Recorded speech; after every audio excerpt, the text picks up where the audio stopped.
Sure. So I'm Mike Seagraves. I'm originally from New Mexico, born and raised in Los Alamos. I did my undergrad in anthropology with a concentration on archaeology at the University of New Mexico in Albuquerque.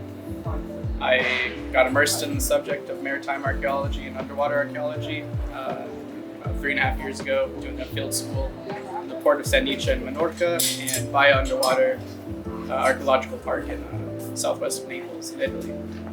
My name is Max Mesman. I'm a Dutch student from Leiden University, and I'm here for an internship for my archaeological bachelor back in the Netherlands. And I'm only here for the Salina project, so I'm not a postgrad student here at Malta University. So I'm here for a short stay.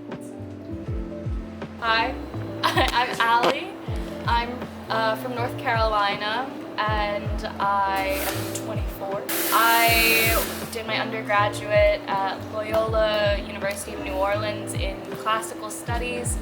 Then I went off to the Caribbean for 2 years on an island called St. Eustatius, where I worked with their archaeological group, St. Eustatius Center for Archaeological Research. And then after that, came here to earn my master's in global maritime archaeology. So I'm Julia, I'm Maltese. I've been studying archaeology in this department from the undergrad onwards, about 2016-2017. I've been working on terrestrial sites, having experience since then, and this is my first kind of field experience in an underwater environment. So yeah, it's been a really new experience so far. So from the undergrad, basically I specialize in maritime archaeology.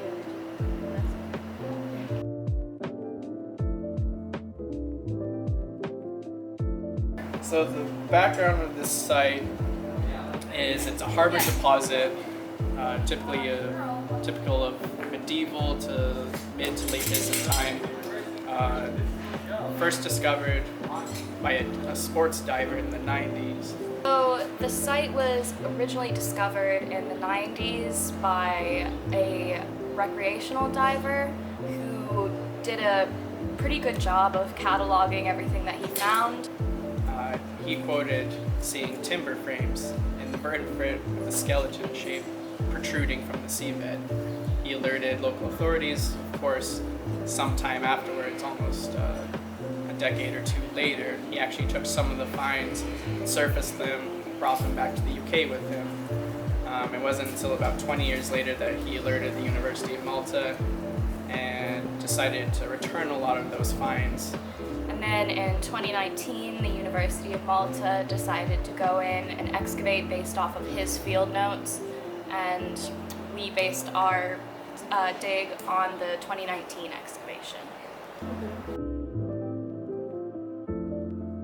Well, it's kind of ideal conditions because we're working in a harbor, so it's very calm. We're not really having to deal with current or anything too bad like that. And also, the deepest that we made it at the site was 6 meters, which means that we can stay at the bottom for a considerably longer time than if we were at a deeper site.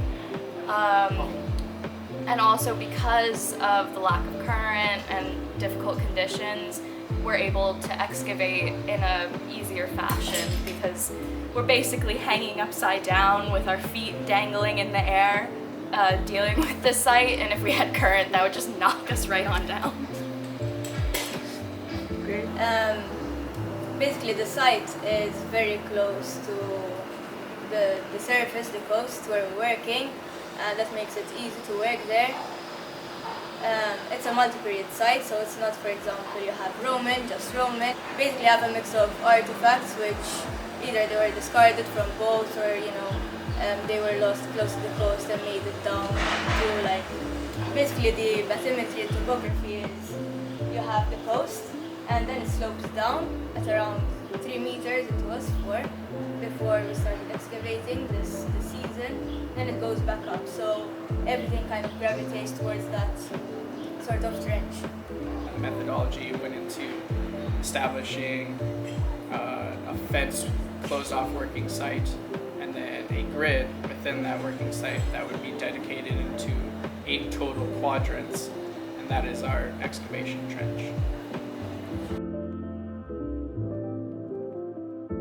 But underwater is especially difficult because it's an environment that we as humans were not supposed to be in. So I would say the risks that come with being underwater, given that this is only, Salina is only a very shallow site at 4 meters, you have to think everything through, and you have to be very careful and notice everything around you. But in terms of being careful with soil and all that, I think it's less difficult than on land. The working conditions overall underwater are a lot more difficult. Small tasks take a lot more time, and they are more intense. Just that. I mean, it's underwater. It's in an environment that human beings are not initially supposed to be in. Again, being in a shallow site, relatively, 3 to 5 meters, it makes it completely forgiving. But you're constantly faced with, currents, winds, storms. Visibility is a huge thing. I mean, a lot of the times when we turn the pump on, we start using the dredges. Sometimes we can create quite a cloud, and if you can't see what you're doing, you can disturb artifacts.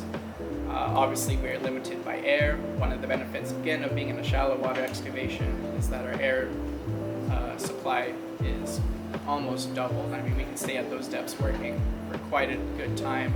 Most of our dives would average about an hour, but we could stay in further if we had other objectives. So we found several pieces of pottery. The dates range from Roman period to early medieval period. We also found some bone fragments, some of which are animal. We found a fragment of a skull, which has been identified as human, but that was at a deeper level, so it's most likely an older fragment of a person. We didn't find any glass or anything like that, which is interesting. So mostly just pottery and bones. We're finding, for example, the artifact repertoire is mostly pottery sherds, bone, and foreign stone. You have some wood as well. So there's this kind of mix, multi-period mix. As far as pottery goes, as far as I know, we're finding Roman or medieval pottery, some diagnostic sherds as well. With bone, we don't know if it's animal or human. There was one sort of bone fragment which we believe is from the crane, which is human. The wood is degraded now with wood borers and stuff like that, and rot, I think. Slightly charred as well, so that's interesting to know. What else? Yeah, the stone is foreign. It's not modern stone, so that's kind of indicative of foreign influence, foreign corruption.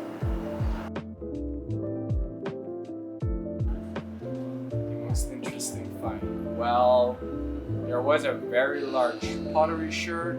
I'm not sure what kind of vessel it belonged to, but it was around 40 centimeters across, and the vessel it belonged to must have been very, very huge.